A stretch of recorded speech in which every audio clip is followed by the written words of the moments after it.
Seguimos aquí en su espacio Voz para el Cambio, esta ventana de compromiso con la patria, de compromiso con el ideal duartiano, con una visión ética de la política y del manejo de las cosas públicas. Esa es nuestra apuesta y nuestro compromiso.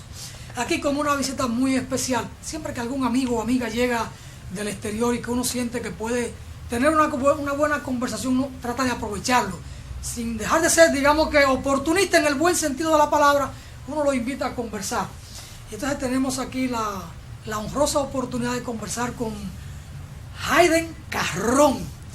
Ahí este nombre me choca, ¿no? Pero bueno, son de las cosas. Aparecen unos dominicanos que se inventan unos nombres para los hijos y después le crean un problema a los hijos y a los amigos de los hijos que tienen que tratarlos y que tienen que nombrarlos. Muchas veces entonces vienen los apodos para poder manejarse con el amigo, ¿no? Porque no es tan fácil pronunciar Hayden Carrón. Entonces lo escriben con una H, una A, una Y. Y tuve que auxiliarme de Alfonsina para ver si llegaba a una pronunciación correcta. Aunque me ayudó, me cuesta. Hayden, la experiencia en su área como literato, como especialista en literatura caribeña y en la cultura caribeña, especialista, doctorado en literatura y cultura caribeña, es la expresión correcta según me pasó Jacinto una nota, ¿no? ¿Cómo llega a Carolina del Norte y a la universidad para ser docente? Me imagino que en esta área, sí, claro, ¿no? claro. Y que a lo mejor concursó, tuvo que presentar una hoja de vida, un currículo, claro, como claro. se decía aquí antes, porque ahora dicen currícula. Aquí a todos le han cambiado las denominaciones. Entonces nos complican la vida a nosotros lo de juventud acumulada, porque uno se formó con unos conocimientos, con unos conceptos, con unos valores, y de repente todo ha ido cambiando. Entonces, bueno, le trastocan a uno, ¿no? Hasta el conocimiento o el léxico. ¿Cómo llega usted a Carolina del Norte y se inserta allí en aquella universidad? ¿Y cuál ha sido la experiencia como docente, como académico allí? ¿Y cómo se relaciona con los demás docentes? Bueno, como hablamos en el anterior segmento, mi esposa y yo terminamos el doctorado en Madrid. Mi doctorado fue en literatura caribeña y literatura y cultura caribeña, y en Estados Unidos hay un amplio campo para los estudios latinoamericanos y caribeños. La mayoría de las universidades en sus departamentos de lenguas extranjeras tienen un especialista en literatura latinoamericana y caribeña.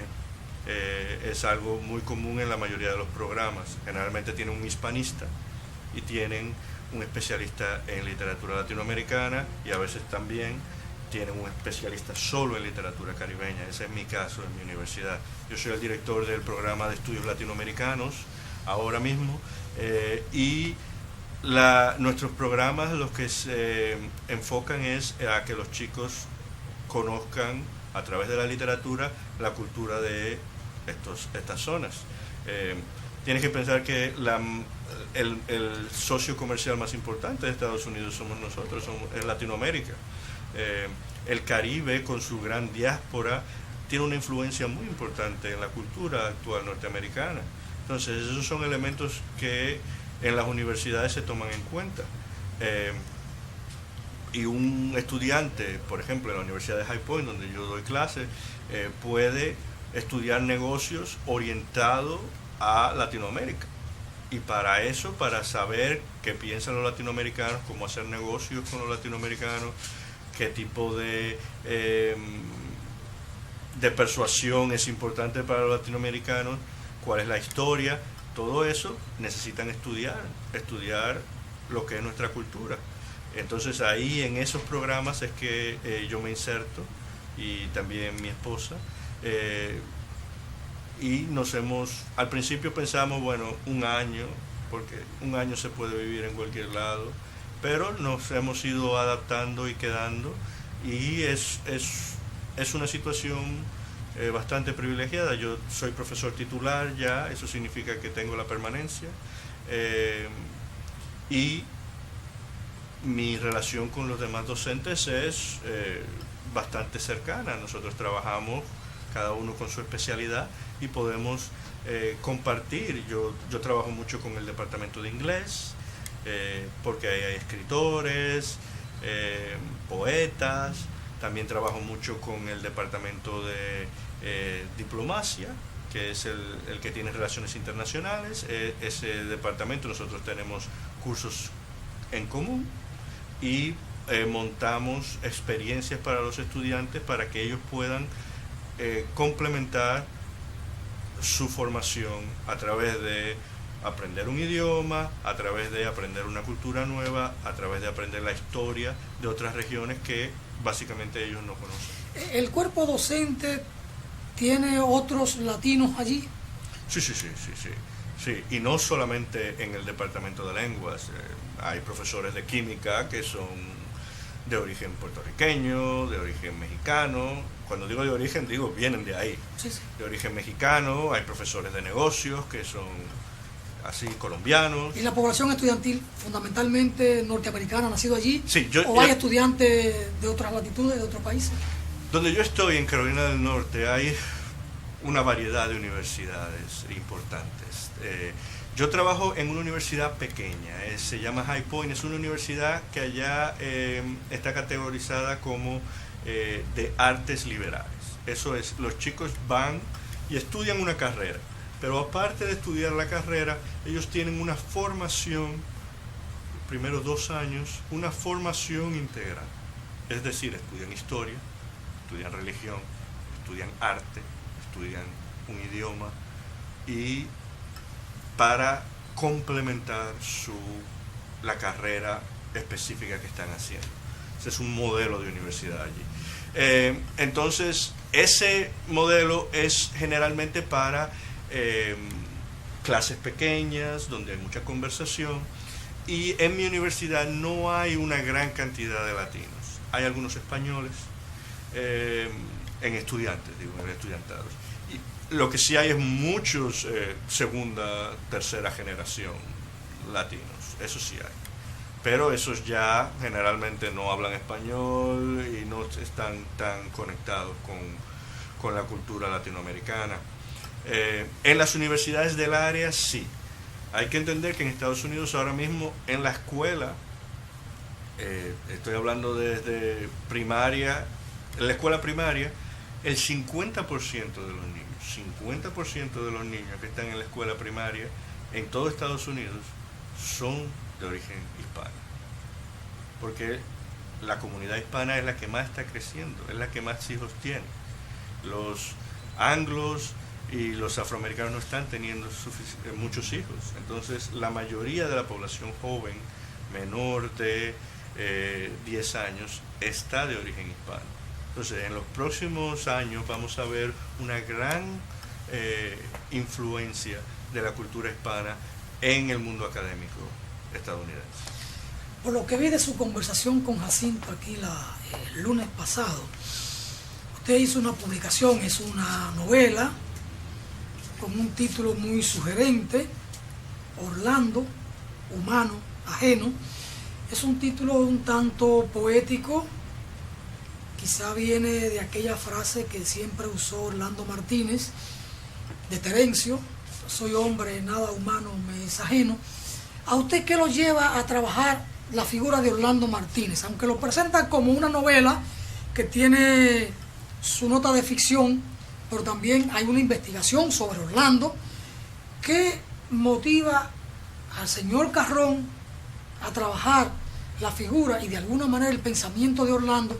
Porque ¿cómo concebir la figura de Orlando sin su pensamiento y hasta sin su práctica? Porque el hombre es lo que piensa y lo que hace. ¿Qué lo lleva a usted a pensar en Orlando? ¿Por qué Orlando de alguna manera lo seduce? Sí, el tema de Orlando me vino en la adolescencia, cuando yo empecé a escuchar la historia y las... ¿De quién la escucha? Mi tía me la contó. Yo tengo mi madrina, estamos hablando, yo tengo, 14, 15 años, y es importante saber que aquí, por lo menos cuando yo estaba, yo no estoy muy seguro ahora, pero cuando yo estudié en el bachillerato, la historia dominicana se acababa a la muerte de Trujillo. Después de la muerte de Trujillo no había pasado nada aquí. Los muchachos no se enteraban de que los gobiernos de Balaguer, de los 80, nada de eso. Lo que había era hasta la muerte de Trujillo en el 61. Entonces, todo el resto, que es para mí la parte más interesante de los años 60, los años 70, era una incógnita tremenda. Y cuando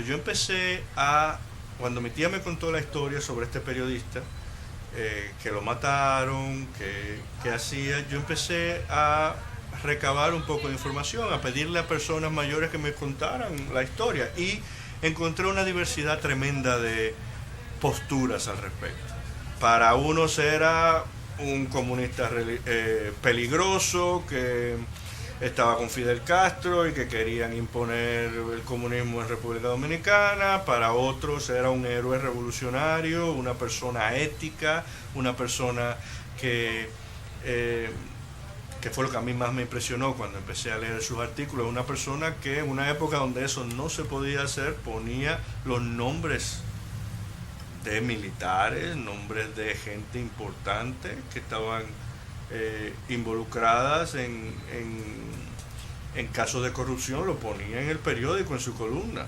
Esas eran cosas que, bueno, por eso probablemente fue su asesinato. Entonces yo empecé a recabar información. Eran informaciones algo informal, y cuando entré a la universidad y estudié filosofía, mi tesis de licenciatura fue sobre Orlando Martínez, una mezcla entre su vida y su pensamiento. Una tesis de licenciatura donde hice entrevistas a familiares, visité las matas de Farfán, visité la casa, hice una investigación superficial, yo diría. Y ese tema siempre me siguió. Luego, haciendo la tesis doctoral, cuando estaba hablando, mi tesis doctoral trata sobre la narrativa y la identidad en la República Dominicana, donde yo tuve que recorrer la historia y la literatura, sobre todo la narrativa del país, desde el primer libro de primera novela que se publicó por Bonó, El Montero, hasta los años 2000, me fui empapando más del contexto en el que Orlando surge, del contexto en el que esta figura se hace popular. Y empecé a cotejar sus artículos con periódicos de la época, a cotejar qué estaba pasando en el país cuando él estaba escribiendo, y me di cuenta de que era una historia sumamente novelesca, era una historia muy importante para el país, y que mi generación no la conocía. Yo le preguntaba a mis compañeros, a mis amigos, la mayoría no había escuchado nada sobre Orlando Martínez, nada sobre esa época, y para mí era importante retratar esa época para mi generación, para las personas que ahora están cumpliendo 40 años, que sepan de dónde venimos, que sepan cuál es la historia, que no todo terminó desde cuando Trujillo murió y ya llegó la democracia, sino toda esa época de lucha. Mucha gente, usted me ha preguntado sobre la falta de ética de los servidores públicos, de los políticos de nuestra época. Pues una causa muy, para mí, que es la principal, es que la mayoría de estos jóvenes en los años 60, 70, que tenían convicciones éticas muy importantes, que buscaban un cambio, establecer una república más igualitaria, todos esos, muchos de ellos fueron asesinados, muchos de ellos fueron exiliados, la mayoría de esos líderes no vieron la madurez para que serían ahora los que estarían a cargo de la cosa pública. ¿Se aproxima usted en la investigación sobre Orlando, ya no digo en el libro, en la novela, a una idea de el asesinato de Orlando, cómo impacta en la sociedad, en el régimen de Balaguer? Sí, la idea que plasmo en el libro es que no fue el último asesinato, pero sí fue, quizás, esto pasa en el 75, 3 años después el PRD ganaría las elecciones y terminaría lo que se llama los 12 años de Balaguer. Yo intento hacer un poco la comparación con las Mirabal y Trujillo y cómo el asesinato de Orlando hizo en alguna medida que muchas personas que estaban cómodas con el régimen de Balaguer empezaran a sentirse incómodas y empezaran a apoyar otros movimientos que estaban surgiendo, en este caso el PRD, por la muerte y por luego cómo se llevó el caso. La novela parte, aunque yo hablo mucho más de la vida de él, pero no sé si recordará, en los 90 creo que fue en 97, que empezó el juicio. El juicio hubo una reapertura del juicio y empezaron a salir muchos reportajes. Entonces yo tomo esa época como el presente del libro. Y el pasado es toda la niñez y los años 60 y 70, donde está Orlando. Y yo trato de hacer una conexión de lo que pasaba en esa época y lo que pasó después, en los 80 y en los 90. Bueno, el hombre clave que mantuvo el juicio a Orlando, el juicio de Orlando en estrado y que lo mantuvo, fue Narciso, porque no dejó nunca prescribir el caso. Un caso que no llega a fondo, a los 10 años prescribe si no lo mueven. Y cada cierto tiempo, Narciso, y con los familiares por supuesto, y sus abogados, reintroducían el caso. Entonces nunca pudo prescribir hasta que finalmente hubo un juicio de fondo. A Orlando lo asesinan a los 33 años. Nace en el 42 y lo asesinan en el 75. Un número como tan mágico, el de 33, ¿no? Ahí hay grandes hombres de la historia que a sus 33 años han marcado la historia, o porque lo asesinan o porque triunfan. Caso de Fidel. Camaño igual tenía un poco esa edad, el Che también andaba por ahí en el triunfo de la Revolución Cubana, tenía como 31. No quería llegar a los 40 para emprender un foco guerrillero, por eso un poco se desespera y se va a Bolivia, porque hay cosas que hay que hacerlas en cierto momento de la vida. Por eso el número 33 es un número mágico. E incluso hay una canción de Julio Iglesias, mis 33 años. A mí me gustaba mucho cuando yo era muchacho y yo pensé que cuando llegara ahí iba también a estar marcado. ¿Pero qué va? Es interesante lo de Orlando. De todas maneras, yo le traje algunas de las publicaciones mías sobre Duarte, porque me interesa que la gente que vive fuera del país no olvide nuestras raíces. Duarte de la palabra, Duarte otra mirada, Duarte sin panta, Albenia Abrigo, para que usted se lo lleve. Hay 3 publicaciones mías sobre Duarte, no las encontré esta mañana cuando la buscaba, están en cajas.